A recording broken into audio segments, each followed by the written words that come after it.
to your health after all. And I would think, why are we just not learning this?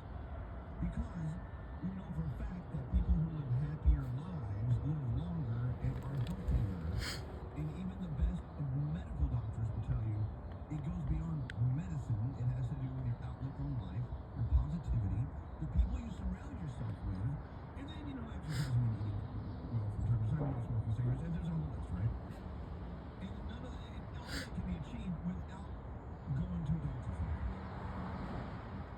But listening to your favorite music, it's the same as being happy, right? I mean, the pheromones or whatever, I don't know. I agree. I mean, I know it sounds very silly, but they say that even if you're in a bad mood, you start singing your favorite song, so that's supposed to help you get better. Not just because, one, it's your favorite song and you like to hear it, it elicits good emotion, but because of the airflow while you're breathing and singing. It seems to be very good for you. Well, there is that. See, we're talking about a special thing, I think it's Netflix, I don't know, it's called 100 Years of Blue Zones. People that live in these blue and he went to this one village somewhere, and look at me, all these guys, and he was in Greece, obviously. And these people in this village, and the friends and the families, they get together almost every night or every other night, and they party and they dance and they have a little wine and they laugh and they live much longer lives than the rest of us. He's like, and they don't exercise, but he was showing them dancing around the campfire. They were exercising. They're getting their cardio from dancing, and it's so when you say, hey, if you sing your favorite song, it also includes airflow and oxygen going to your brain because you're breathing and singing. It all makes sense. Doing the things that make you happy at the moment are doing much more than your body. I'm just going to point out that on the ground, right there, on the ground, You know how if you go to the doctor and you're feeling pain, I may have to show you. Oh, on the ground is the spirit. I just wanted to show that that's the spirit. And then I wanted to show that this reminds me of a puzzle where you had to go find things and they were all blended into the atmosphere. The spirits are like that, where they're blended into that, where they look like they're blended into the atmosphere, and maybe a face to show in the trees, like that one. A face showed in a tree. And then sometimes it shows dimensionally, like there's one straight ahead, but there's no but. I was just going to probably have to show this differently, that way I can point out certain things, because I think you have to know when a spirit is there, what a spirit looks like, because the spirits are in, they're in a world, they're in a world. I want to say that, that they're in a world, because after what I found out about the spirits, it could be a little scary, but it's best to see what's going on. It's best to see that they're there, that way you know which way to run, because otherwise a spirit might be there, and then they'll be doing some things, and you may not know how to fight, and you want to know how to fight it. You want to know if you have to leave, you want to know how you have to stay. And if you don't know that spirit is there doing something, because I'm going to say it's a trick.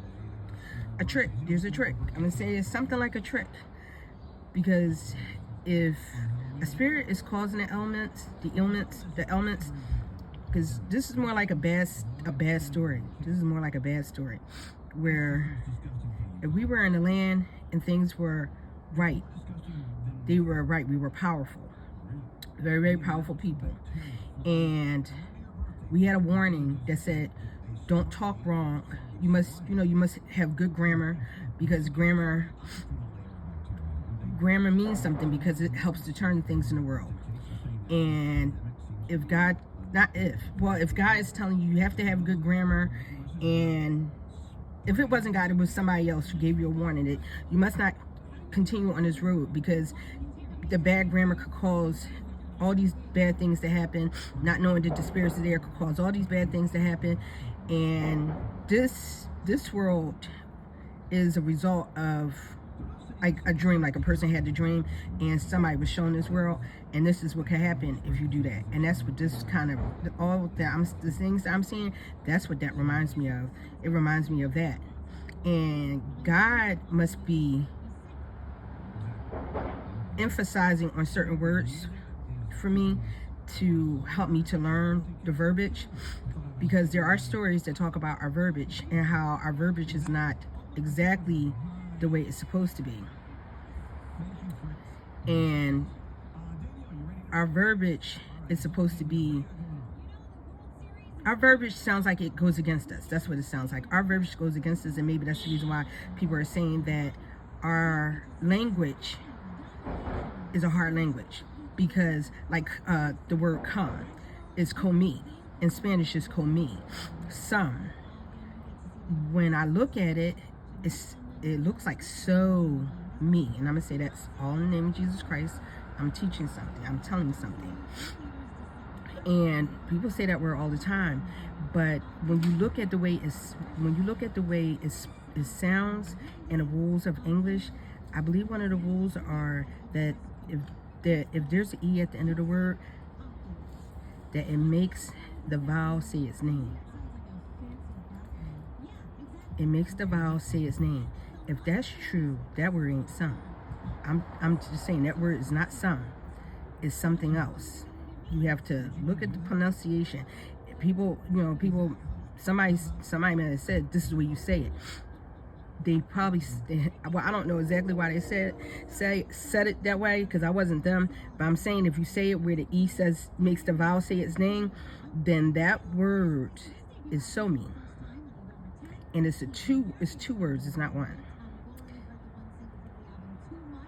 And there are other words probably that's like that, and somewhere along the line maybe the words got smashed together and the two words became one word, and somebody probably tried to make sense of it.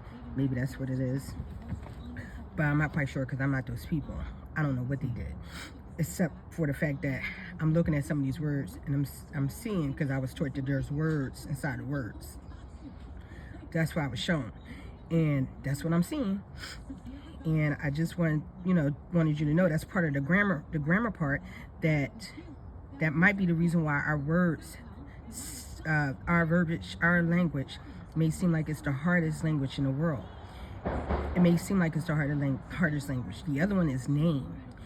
I think the word name, N-A-M-E, is nami. I think it's nami. I don't think it's name. In the name of nami. I think nami is like saying me. But a person who's Spanish may be able to make sense of that. I think it's two words. I don't think it's one. And you look it up. Look up what nami means. But I think nami means is saying that nami in your name, you're saying who you are. Nami Alexis or something like that. That's what I think name is. That's what I believe name is. And you that whole thing with the verbiage is probably more power in the word if you knew that the word was two words and not one, and you said it right. Because there's power in the tongue. Now, if there's power in the tongue and then you have the correct grammar, then you might have amplified the power in your tongue. In the name of Jesus Christ, for what I'm saying. I wanted to tell you the camera looks a little blurry. If these were dimensions, and down there at the end of the block where that dark spot is, because it's a house down there, a spirit's face might start there and spread across, like how that face is on that tree. It looks like it's starting there and then it's spreading across. A spirit's face does that in the same way, where start there and then it may come all the way across here. And I believe there's like a movie like that where somebody does puzzles that looks like that. That's the way I see the spirits. And if I'm pointing it out to you, you can see it, then you see it the same way. You have, I just wanted to let you know that that's the way I see the spirits. And a couple of minutes ago, it was like this orange, the pole was orange. The pole was orange at the top. and that's why I started to tape this. The pole was orange at the top, and if you go back through the video, you'll probably see that the pole was orange at the top. And I don't know exactly what that means, but if I see something like that, I just make notice of it, and I'm making notice of it now. I'm not exactly seeing that it's orange now, but at the beginning of me taping this, at the tip top, not even at the tip top, from where the greenery is, because that's a pole, it's like a light and then another light and then there's another pole, there's a pole, and from here all the way up, that was orange. And I just wanted to show you that that was orange. That was orange, and it was two poles that looked like that. And there were spirits. There were spirits at the bottom of the pole, and they looked dimensional. Not dimensional. They looked like somebody stuck them in a puzzle and you had to go find Waldo. And that's what they looked like. They were shaking a pole. If you go back to the beginning of the video, the poles are moving a little bit. They were shaking. They were like moving the poles. I'm gonna say they were moving the poles because you can see them wobbling. That's what the poles were doing. They were wobbling. And they were there. And I have to try to point this out. Not try, but I'm gonna, leave some notes. And either they didn't want that up there where the poles were orange, because then they stopped being orange, they started to turn brown.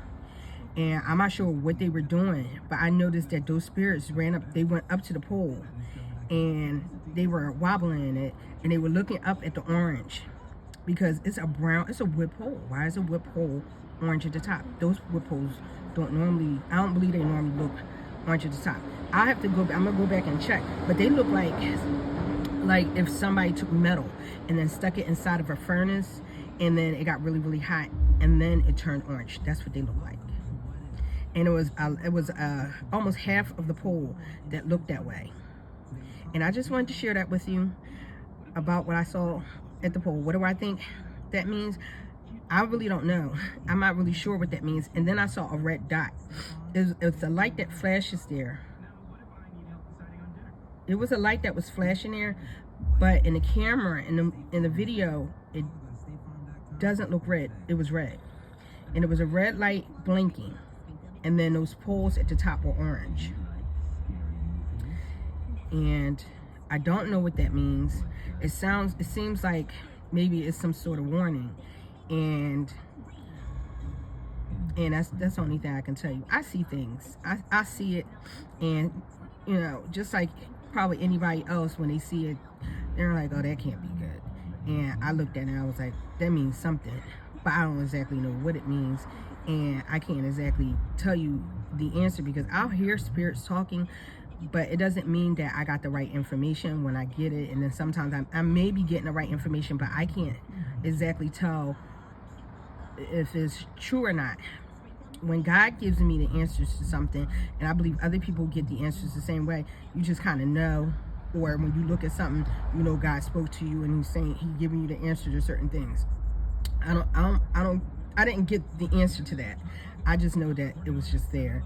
And when spirits speak, it's more like I look for confirmations in the world, or maybe a confirmation, a show in the world that that is what I saw, is something like that. I don't exactly listen to what the spirits are saying. I hear them talking. And I just wanted to share what I saw, and have a wonderful day.